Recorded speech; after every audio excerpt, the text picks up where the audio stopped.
Hungund 110 KV ವಿದ್ಯುತ್ ಕೇಂದ್ರದಲ್ಲಿ ತ್ರೈಮಾಸಿಕ ನಿರ್ವಹಣೆ ಕೈಗೊಳ್ಳುವ ಪ್ರಯುಕ್ತ ಜೂನ್ 4 ರಂದು ಬೆಳಗ್ಗೆ 10 ರಿಂದ ಸಂಜೆ 4 ಗಂಟೆವರೆಗೆ 110 KV JSW,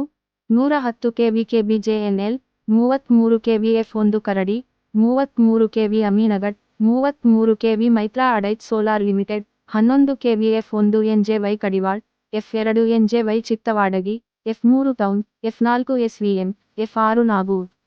F7 Iddalagi, F8 industries, F9 water supply, F10 Amaravati ಮತ್ತು F11 ದನ್ನೂರ್, ಎನ್ಜೆವೈ ವಿದ್ಯುತ್ ಮಾರ್ಗಗಳಿಗೆ ವಿದ್ಯುತ್ ಪೂರೈಕೆಯಲ್ಲಿ ವ್ಯತ್ಯಯವಾಗಲಿದೆ.